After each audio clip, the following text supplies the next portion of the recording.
Hey everybody, in today's video I'm going to be walking you through how to set up your Moultrie Elite 2 325 deer feeder hopper, and then I'm going to go through the setup of this feeder a little bit later. I gotta say, my last feeder experience with Moultrie was the Super Pro Magnum, and it was a horrible experience. It took me about an hour just to figure out how to get the feeder open. So far this one's been really great. The quality of it is nice.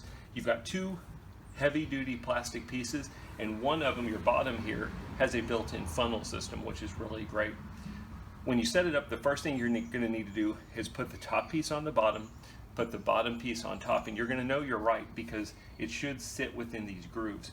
The top piece has a lip that goes over the bottom piece. Hopefully you're going to be able to see that. Next thing we're going to do is we're going to take the lock washer, the nut, and the wing nut, and we're going to go all the way around and we're going to connect it. One thing to note, which is pretty self-explanatory, when you put the bottom on the top, you want to make sure your leg holes are lined up. If not, your legs aren't going to go through properly. So you can see here, you can see a leg insert. The bottom should have a leg insert that matches as well. So I'm going to go through right now. I'm going to put all of these nuts on, and then we'll go through the next setup. The one thing I failed to mention is when we're setting this up, the way we're going to do it is we're going to take the bolt, we're going to come up through the bottom. Again, we've got the top of the feeder down, we've got the bottom of the feeder up. We're going to bring the bolt straight through the bottom. We're going to put a lock washer on top, and then we're going to put a wing nut on top of that. Now, I'm not going to over tighten them because you've got a lock washer. They should hold into place. I'm going to get them good and snug, and then we're going to make our way around and do all of them.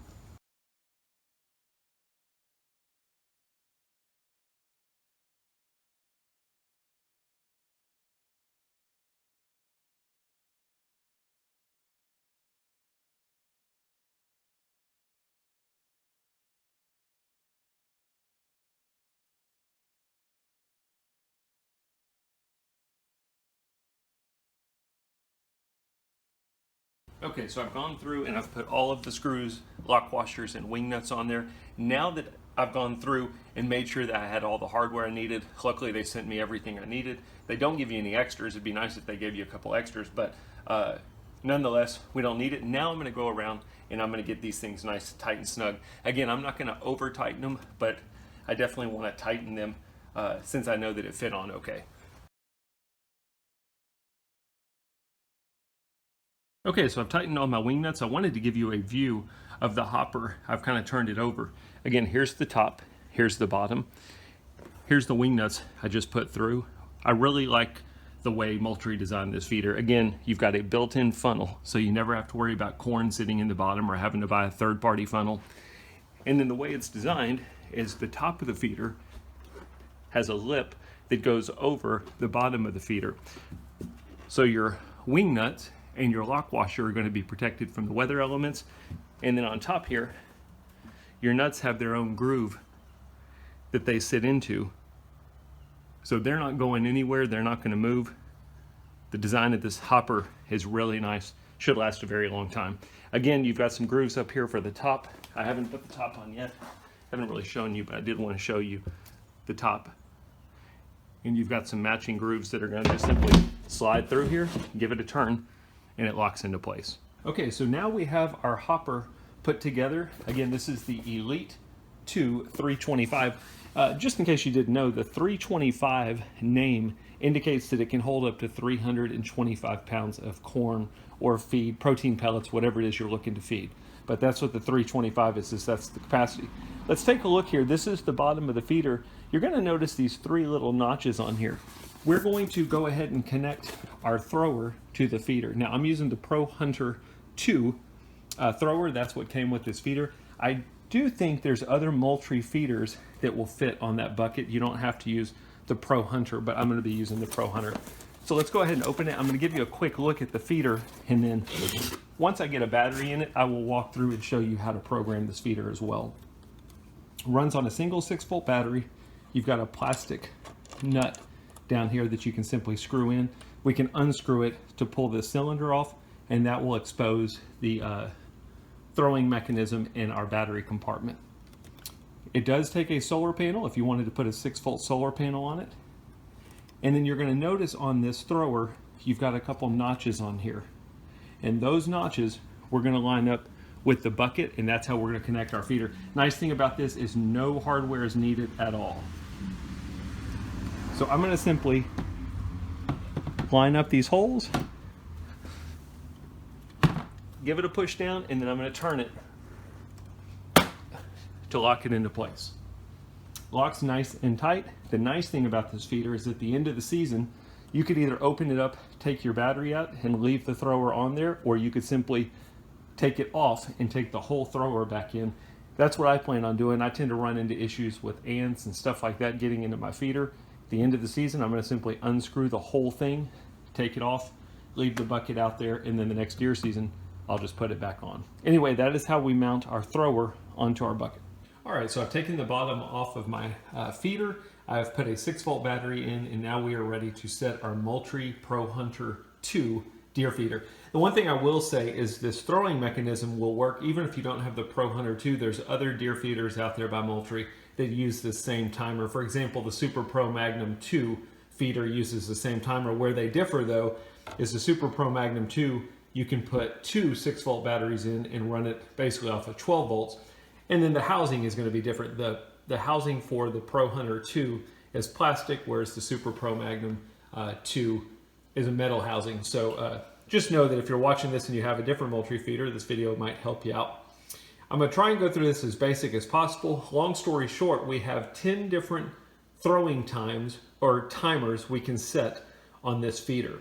So if you want to set, let me say that for those 10 different ones, you can set each one at a different second interval and a different day of the week or days of the week. So for example, if you wanted to just set one timer for Mondays, Tuesdays, Thursdays, and Sundays for 1 second each throwing time in the morning, you could do that.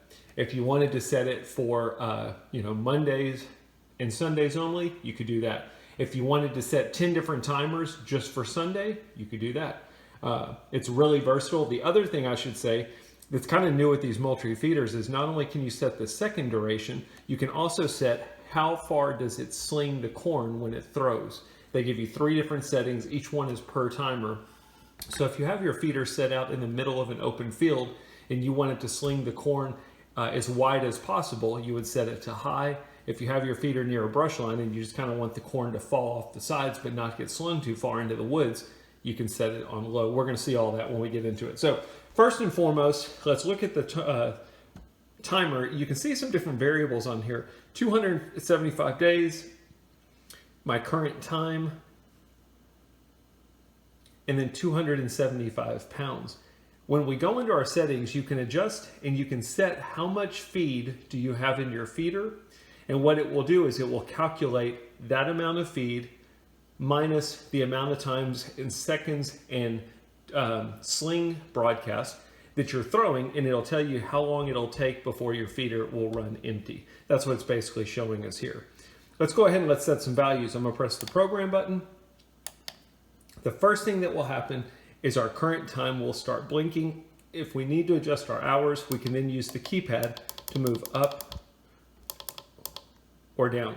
Make sure you pay attention to the AM/PM indicator because that's obviously going to make a difference with regards to feeding times. Set your hour, use the arrow key to move over to the right. You can set your minutes. Hopefully you can see this okay. I've got kind of a reflection here. If I press program again, it'll take me to my current day of the week. You can see that it's currently set to Monday.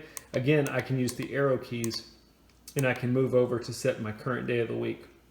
Once that's set, I'm gonna press program again. Here's where I can adjust my feed variable. So if I just filled up my feeder, in this case, 325 would be the max in my bucket will hold. You can actually go higher. The timer will let you do that. But you can set how much feed is in your bucket. Press program again. It will take us to our timer. Hopefully you can see that blinking up there. Timer 1, I can move over and go to timer 2, timer 3, timer 4, 5, 6, 7, 8, 9, 10. The thing I should mention is if you notice, for example, on timer 10, it's set to 0 seconds. That's basically telling you that that timer is not in operation. If the second value is set to 0, that basically means the timer is off. You don't have to go start with timer number 1. You could go over and set timer number 6 and leave timer number 1 off if you wanted to. I think the most logical thing is to start with timer 1. If you need to do a second timer, do that under timer 2, so on and so forth. I'm gonna go to timer 1 and I'm gonna adjust it. While it is blinking, I'm gonna press the down button. It'll take me to the days of the week. For any variable that I need to adjust while it's blinking, I'm going to press the program button and that will take me into that variable. You can see that Saturday is blinking. If I want to turn it off, I can simply press the down button and now I've turned Saturday off. Now Friday is blinking because I moved the arrow over to it. I can press the down button to turn it off. If I want to turn Thursday on, I can press up. You'll notice it says set. If I move over, now it will throw on Thursdays. If I want to throw on Wednesdays as well, same thing. So for each day of the week, you're simply going to go to it and either choose whether it throws on that day or it doesn't. So if I just want to throw this one on Wednesdays and Thursdays, that's perfectly fine. What's cool with this is if you're somebody who works during the week and you only hunt on the weekends and you only want timer 1 to throw on the weekends, you could totally set it up that way. I'm gonna press the program button, takes me back into timer number 1. And again, I can use the down button to go to my time if I need to adjust the time. I'm going to press program. It will take me into the setting for the time. Again, I can use my arrow keys to set my feeding time. You can be as specific as you want. So 5:07, if I want to adjust the hours, I can move over and adjust the hours, same as we just did with the minutes. Once I've got it set accordingly, press program, takes me back into timer number 1. Again, I can press the down button. This down here is going to be that broadcast rate we talked about. If I want to adjust it while it's blinking, I'm going to press program. I can set it to throw either at a low broadcast, a medium broadcast, or a high broadcast. Press program, it takes me back into timer number 1. I can again move over to the seconds while they're blinking, press program. I can go in and I can adjust the seconds. The minimum number you can throw is 1. 0 would be turning that thrower off, that timer off. And then the maximum would be 60 seconds. If you wanted to throw, you could throw for 60 seconds. Just note your bucket would go empty pretty quick. Let's set it to 1 second, press program. I'm successfully done setting timer number 1.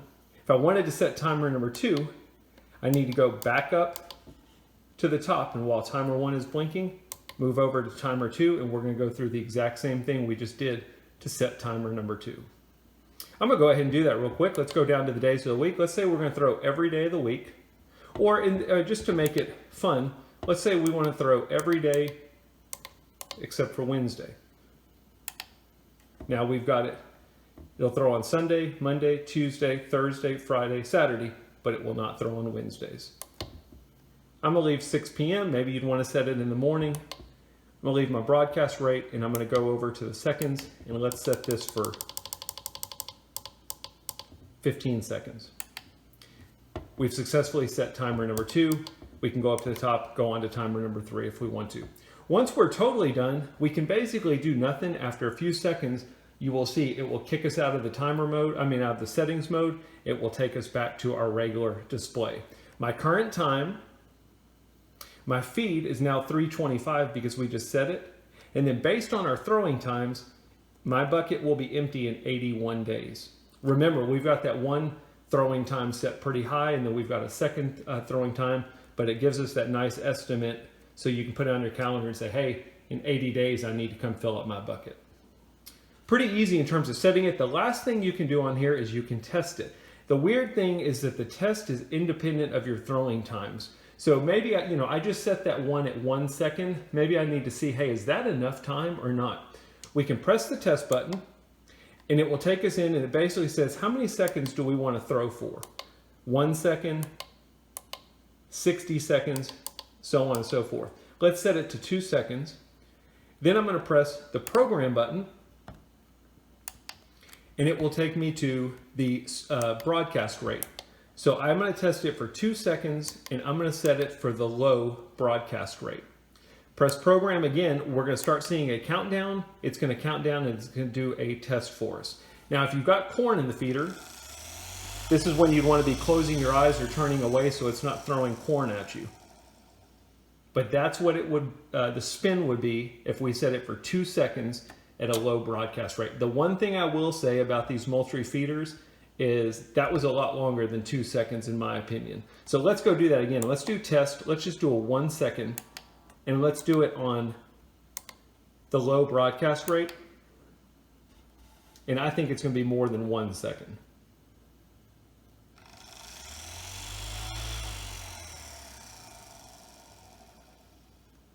So it doesn't quite equate to 1 second. It's more so the lower you set it for, the less it's going to throw. The higher you set it for, the more it's going to throw. But my experience is that when you set it for 1 second, it's going to throw for a lot more than 1 second. Anyway, we are totally done with our settings. Now all we need to do is put the bottom back on, and we've successfully set our Pro Hunter 2 deer feeder. So there's one extra thing I did want to mention about the lid on this feeder. It is a shaped lid, so it's not flat on top. What's great about that is you don't have to worry about water sitting on top. It should drain down. Even though it's plastic, you really wouldn't want water sitting up there. The other thing is, if you look at the box, they make it out like you can mount a trail camera on here. They do have a 1/4 inch hole drilled through each of these little lips for you to be able to mount a trail camera. It's not as easy as it sounds. What I did is I bought these little guys that are about 10 bucks on Amazon. You can get a 2-pack of them. I find them to be a whole lot easier if you're looking to mount a trail camera on top of this feeder. So let me show you how they work. Oops. And I'm not using a Moultrie camera. I'm using just a cheap trail camera off of Amazon. But basically, you have a ball here that you can unscrew, and you can adjust it any direction you want to. And then you've got a 1/4 inch threaded top, just like any other trail camera mount. And all we're going to do is we're going to screw our trail camera in.